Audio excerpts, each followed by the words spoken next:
धन्यवाद। आज राष्ट्रीय बालिका दिवस के अवसर पर यहाँ उपस्थित सभी बालिकाओं को, सभी बच्चियों को, सभी बहनों को मैं अपनी तरफ से आपको हार्दिक शुभकामनाएं देता हूं और बधाई देता हूं। और इस अवसर पर इस बेहतरीन आयोजन के लिए आईसीडीएस परिवार एवं इनके साथ सहयोगी जितनी भी संस्थाएं हैं, चाहे वो जीविका हो, एक्शन एड हो, सभी लोगों को बहुत बहुत आभार और धन्यवाद। आज का दिन वाकई गौरवशाली दिन है, इसलिए क्योंकि हम लोग एक सेलिब्रेट कर रहे हैं। कोई जरूरी नहीं है कि हम लोग कोई दिवस मनाते हों तो वो इसलिए मनाते हों कि हमें काफी आगे जाना है या हम लोग को सुधार करना है, इसलिए नहीं, बल्कि कई चीजें ऐसी होती हैं जो सेलिब्रेट की जाने वाली होती हैं। और अब वो समय है जब हम लोग सेलिब्रेट कर सकते हैं जिस मुकाम पर हम पहुंच रहे हैं और जो हमने आगे लक्ष्य रखा है, उस चीज को सेलिब्रेट करने के लिए हम लोग आज बालिका दिवस मना रहे हैं। और आगे आने वाले दिनों में भी इसी तरीके से बालिका दिवस का आयोजन किया जाता रहेगा।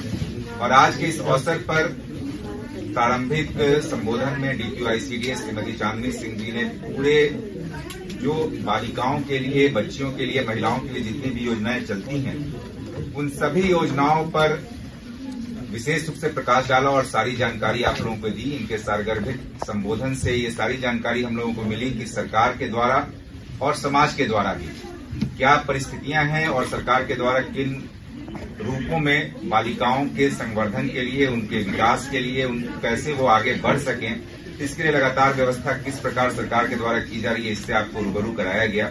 और साथ ही साथ डीपीएम जीविका द्वारा जो ओजस्वी और क्रांतिकारी भाषण दिया गया और आप सभी लोगों ने उसको देखा, सुना कि किस तरीके से तालियां बजवा रही थी। और मुझे तो लगता है तालियां बजवाना इसलिए भी जरूरी था कि ठंडक बहुत थी, तो तालियां बजाने से भी कुछ गर्मी आती।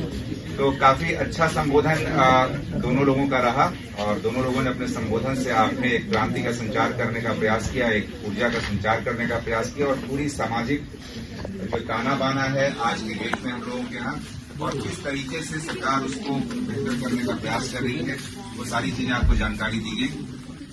हम सभी जानते हैं कि हमारे समाज में बेटियों का महत्वपूर्ण स्थान है, ऐसा स्थान है जिस स्थान को कोई दूसरा नहीं भर सकता। कोई भी यदि हम घर की बात करें तो घर तभी घर होता है, ऐसे मकान रहता है जब बेटियां उसमें रहती हैं तो वो घर का रूप लेता है। तो ये सोचा नहीं जा सकता है और इसी कारण बेटी बचाओ बेटी पढ़ाओ भी अभियान चलाया गया, क्योंकि हमारी संस्कृति, हमारा इतिहास ऐसा बेहतरीन रहा है जिसमें बेटियों का सम्मान, बेटियों का गौरव काफी बेहतरीन रहा है। और लेकिन आने वाले बीच के दिनों में डेफिनेटली कहीं न कहीं कुछ न कुछ कमियां रही। यद्यपि हमारे संविधान में नीति निर्देशक सिद्धांत हो या मौलिक अधिकार की बात हो, सभी में मूल अधिकार की बात की गई है, बराबरी की बात की गई है। नीति निर्देशक तत्वों में भी ये बात की गई कि किस तरीके से बालिकाओं का, महिलाओं का सम्मान होना चाहिए, बराबरी की भावनाएं होनी चाहिए। इन कहीं न कहीं बीच में समस्याएं रही और यही कारण है कि लगातार हम लोग किसी न किसी सरकारी योजनाओं के माध्यम से या सामाजिक आंदोलन के माध्यम से, उद्बोधन के माध्यम से प्रयास कर रहे हैं कि जो गौरव था पहले से और जिस गौरव को हमें प्राप्त करना है, बीच में जो समस्याएं रही, उस गौरव तक हमें किसी न किसी रूप में पहुंचना है। और आज बच्चियों ने अपने कार्यों से, अपनी उपलब्धियों से ये सिद्ध किया है कि किसी भी क्षेत्र में यदि अपॉर्चुनिटी मिले तो कहीं वो किसी से कम नहीं है। बेटियां हमारे समाज का अभिमान है, हमारे समाज का गौरवगान है और किसी भी रूप में हमारे पीछे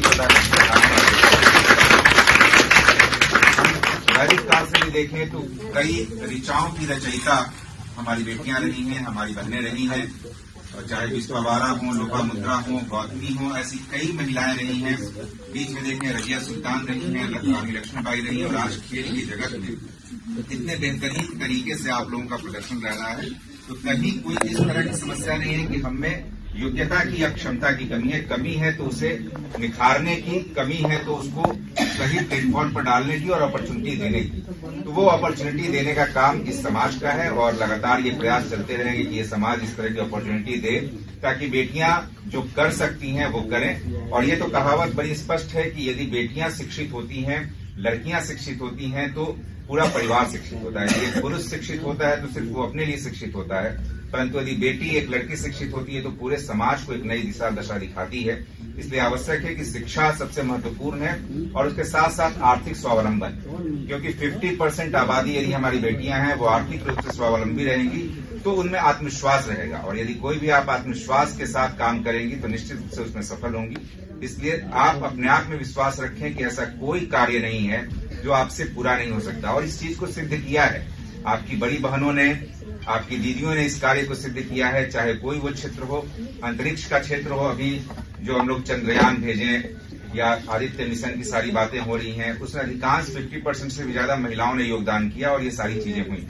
तो आपके न तो ज्ञान में न क्षमता में कमी है। तुलना हम लोग कर नहीं सकते हैं, हाथी और घोड़े की तुलना नहीं की जा सकती, तो हम पुरुषों से उसकी तुलना भी नहीं करनी चाहिए, क्योंकि पुरुष की बनावट और महिलाओं की बनावट बिल्कुल अलग अलग है।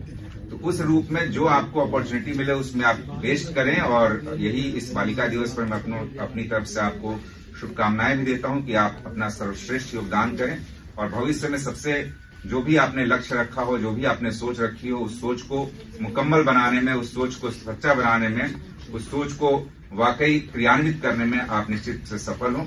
आप सभी लोगों को एक बार पुनः मैं बालिका दिवस के अवसर पर हार्दिक शुभकामनाएं।